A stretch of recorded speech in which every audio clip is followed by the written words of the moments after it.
Put the middle fingers high in the sky. Look at these people, James.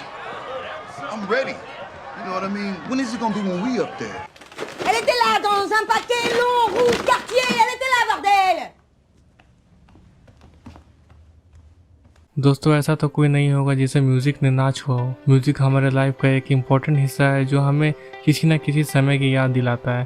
तो फिर चाहे वो बचपन हो, टीनेज लाइफ या एडल्ट, हम जब वो गाना सुनते हैं तब एक नॉस्टैल्जिक सी फीलिंग आती है। और सबका कोई तो एक फेवरेट सिंगर या रैपर जरूर होता है। वेलकम टू बेस्ट वर्स, और आज हम इन्हीं कुछ इन्फ्लुएंशियल म्यूजिशियंस की बात करेंगे। नंबर 5 पे है 2005 की walk the line starring Joaquin Phoenix. Movie American music ही नहीं, पूरे दुनिया की म्यूजिक लेजेंड जॉनी कैश के बारे में।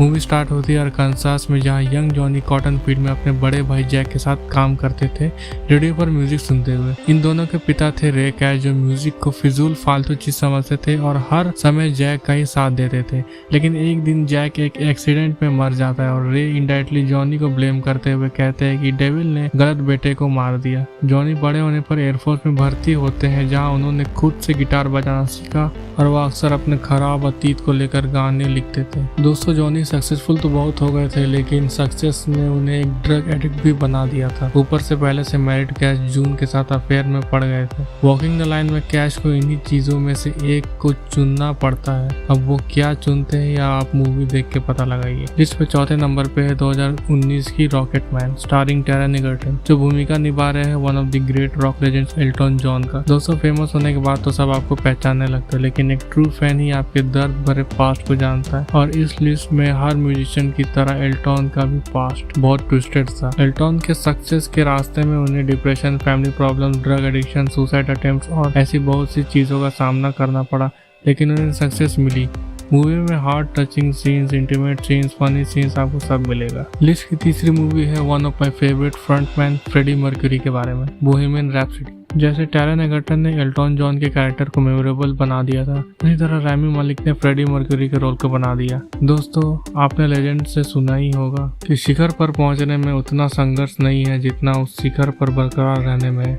कुछ इसी तरह की प्रॉब्लम क्वीन के फ्रेडी मर्क्यूरी को भी हुई थी। सक्सेस में पागल फ्रेडी धीरे धीरे अपने सच्चे दोस्तों और अपनी गर्लफ्रेंड से दूर होने लगे थे, लेकिन सारे लेजेंड्स की तरह इन्होंने भी इसका तोड़ निकाला। अगर आप ट्रू क्वीन फैन है तो आपने इस मूवी को देख ही लिया होगा। रैमी मालिक ने जिस तरह एनर्जेटिक और फ्लैम्बोयंट फ्रेडी को दिखाया है, वैसा और शायद ही कोई कर सकता। इसके लिए रैमी को बेस्ट एक्टर का भी ऑस्कर मिला था और मूवी ने ओवरऑल 3-4 ऑस्कर तो जीत ही ली थी। लिस्ट की दूसरी फिल्म है 2004 की रे स्टारिंग जेमी फॉक्स एज रे चार्ल्स। ये मूवी है legendary rhythm and blues musician रे चार्ल्स के बारे में।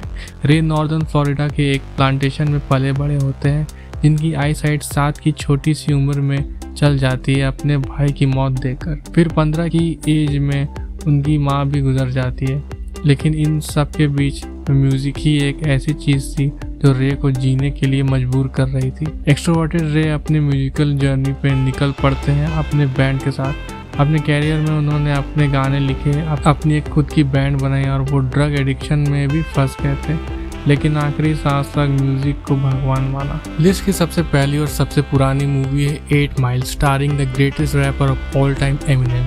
दोस्तों, अपने बायोपिक में एमिनेम ने खुद ही एक्टिंग किया और ना सिर्फ एक्टिंग की, वही लीड कैरेक्टर भी थे। एमिनेम ने अपने सिंगल लूज योरसेल्फ के लिए ऑस्कर भी जीता था। मूवी में Eminem as a struggling artist नजर आते हैं, जो टैलेंटेड तो बहुत होते हैं पर अपनी फैमिली प्रॉब्लम्स के कारण खुल के म्यूजिक लाइफ परस्यू नहीं कर पाते। मूवी में iconic old school rap battles दिखाई गई हैं जो बिल्कुल ए क्लास है, और उसमें एमिनेम के डिस तो रैप को 4 चांद लगा देते हैं। मूवी में सरप्राइजिंगली एमिनेम ने डिसेंट एक्टिंग की है, जो कि एक एक्टर थे ही नहीं। अपकमिंग आर्टिस्ट तो इस मास्टरपीस को जरूर देखें। तो कैसी लगी ये लिस्ट आपको कमेंट सेक्शन में जरूर बताएं, और भी ऐसे टॉप 5 के लिए बने रहें और सब्सक्राइब करना ना भूलें। धन्यवाद।